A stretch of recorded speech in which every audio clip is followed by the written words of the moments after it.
A 20ª edição do Festival É Tudo Verdade começou com a exibição do filme Últimas Conversas de Eduardo Coutinho. O documentário foi realizado a partir de entrevistas que ele fez com jovens estudantes antes de sua morte em fevereiro de 2014. Boa noite. Boa noite. Tudo bem? Tudo. Tudo bem. Não, eu nunca sei se eu devo cumprimentar ou não também, mas eu sou jovem no ofício. Coube ao João Moreira Salles terminar o Últimas Conversas.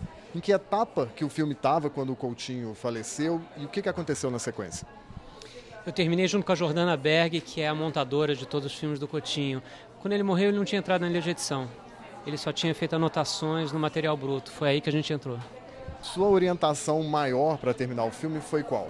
Eu produzo os filmes dele desde Babilônia, a gente está falando do ano 2000, então eu meio que sei como ele pensa, mais do que eu, a Jordana também sabe. E, então a gente meio que se orientava um pouco bastante, por tudo aquilo que a gente sabia dele, do convívio profissional que a gente teve durante tantos anos. Então não era tão difícil assim intuir o que ele teria incluído ou não no filme. Mas o filme não é bem o filme que ele faria, é o filme que nós fizemos, quer dizer, a partir do material bruto que ele filmou. A gente fez um filme que seria muito próximo do que o Coutinho faria.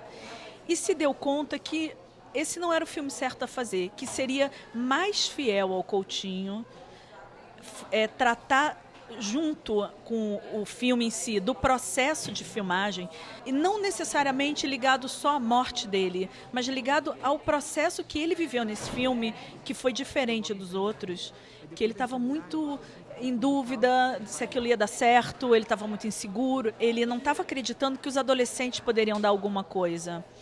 E a gente conversou muito e ele acabou apostando também exatamente nessa impossibilidade, no abismo que era um senhor de 80 anos que não mexe na internet, que não sabe nem mexer no mouse, chamava o mouse de ratinho, e está conversando com pessoas com celular, com smartphone, com Facebook, com Instagram. Então ele resolveu não ter medo disso e investiu nisso. Então eu te diria que é um filme a três mãos, é meu, da Jordana, mas sobretudo dele. Este ano a competição brasileira de longas e médias metragens apresentou 7 títulos inéditos. Walter Carvalho reflete sobre a linguagem cinematográfica em um filme de cinema. Um bairro tradicional de Porto Alegre é o protagonista do documentário Filme sobre um Bom Fim, de Boca Migoto. Eu tenho profunda pena de Orestes. Entrevistas, psicodramas e a simulação de um julgamento aproximam uma tragédia grega da realidade brasileira em Orestes. O filme fala sobre marcas da violência de Estado, marcas subjetivas da violência de Estado no Brasil de hoje, de ontem e de hoje. Eu não falo só sobre o período histórico da ditadura e nem só sobre um fenômeno de violência de Estado hoje, morte de jovens pelas polícias. Eu falo de alguns processos que estão em curso, e isso também me deu bastante trabalho, me trouxe dificuldade para amarrar o filme, porque é um processo em construção, a gente está vivendo ele agora. Surpreendentemente, ou talvez não tão surpreendentemente, o filme está cada vez mais atual. Carlos Nader faz uma parceria póstuma com José Leonilson e resgata a história do artista plástico em A Paixão de J.L. Basicamente, a espinha dorsal do filme, da linha narrativa principal do filme, são as fitas que ele gravou. Um diário que ele gravou de 90 a 93, quando ele morreu, né? Mas o filme tem outras linhas que se entrecruzam, tem uma mistura que era própria do Léo também, de ficção e realidade. Tem outros filmes de outras pessoas, sei lá, do Wim Wenders, do Derek Jarman, que contam também a história do Léo. Filmes que o Leonilson viu e que contam a história dele também. Tem um cruzamento de linhas narrativas ficcionais, supostamente reais de verdade. O Canal Brasil continua investindo na produção de documentários e marcou presença na Mostra Competitiva de Longas com 3 filmes. 7 Visitas, de Douglas Duarte, investiga o documentário de entrevistas ao colocar um único personagem diante de diferentes entrevistadores. 2 brasileiros que vivem fora do país, um fotógrafo que mora em Londres e uma senhora que vive nos Estados Unidos, são os protagonistas de Caminho de Volta. E esse tema de retorno, o caminho de volta, digo, é uma fixação de todo mundo que foi. Todo mundo que foi quer voltar. Digo, acho que não existe um brasileiro que vá para fora, nenhum estrangeiro que venha para cá, que não pense um dia, em um momento, em voltar para o seu país. Então, acho que é um tema universal. O filme tem imagem de arquivo pessoal, familiar, e éramos basicamente eu e o Zé, porque a gente não queria muitos corpos estranhos dentro das casas para a gente poder desaparecer, vamos dizer assim, né? E acho que acabou acontecendo, assim, a gente acabou se misturando aos móveis. Assim.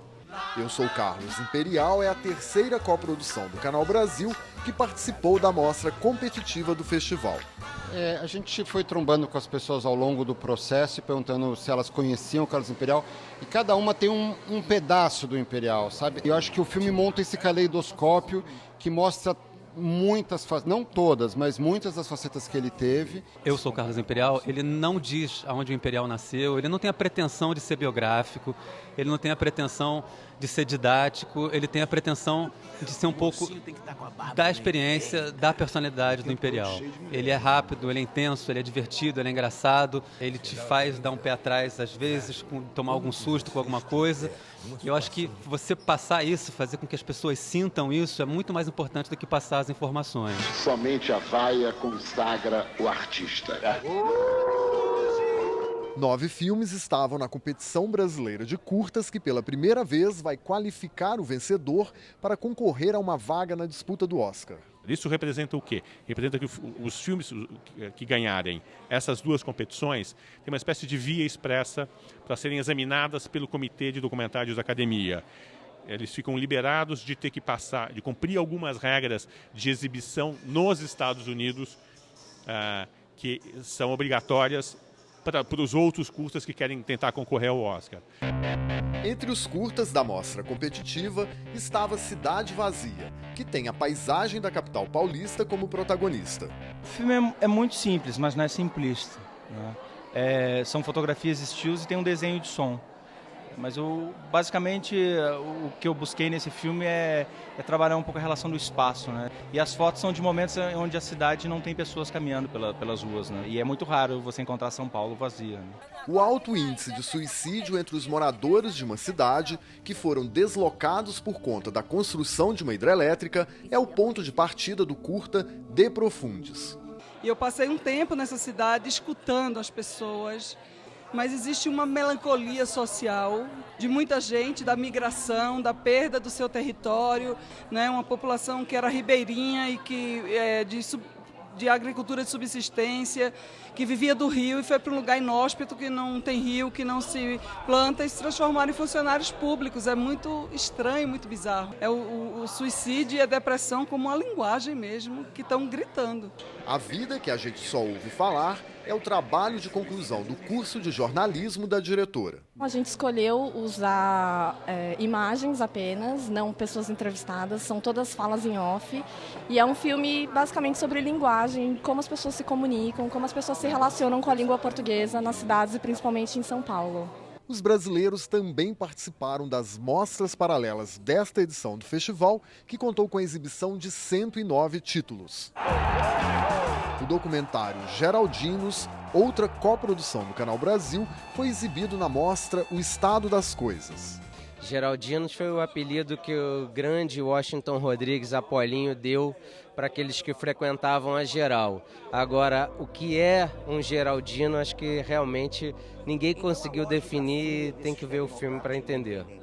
Eu acho que o tema do filme é a gente ter a oportunidade de, através dos geraldinos, contar a história de exclusão de um espaço democrático do Maracanã, onde a população com menor poder aquisitivo podia frequentar, e essa população não frequenta mais o Maracanã hoje. E através desse personagem, que é o Geraldino, a gente consegue contar um pouco do que está acontecendo no Rio de Janeiro hoje.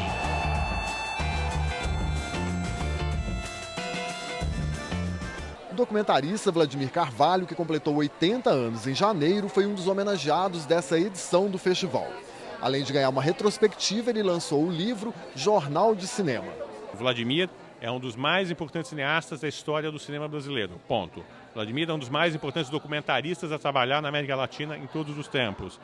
E a gente conseguiu convencê-lo a reunir 50 anos de escritos dele num livro chamado Jornal de Cinema. Além, acho que, de ajudar-nos a entender melhor o cineasta Vladimir Carvalho, nos ajuda a entender melhor o pensador e escritor Vladimir Carvalho. Esse livro é uma decorrência da situação do cineasta brasileiro. Muitas vezes ele é um coringa, ele é múltiplo, né? Então você produz, você dirige, você escreve, já é acho que o 3º ou 4º livro que eu publico. E esse particularmente é um pouco memória, não classicamente uma memória minha, mas é memória daquilo que aconteceu no transcurso desses meus 58 anos de cinema. No fundo também é um pouco um perfil meu, porque eu reagindo aos acontecimentos, a todos os episódios que cercam o cinema brasileiro. É isso, esse jornal. Por isso que eu chamei Jornal de Cinema, porque na verdade foi escrito nos jornais todos os textos. Na próxima edição do Cine Jornal, você vai conhecer os vencedores da 20ª edição do É Tudo Verdade.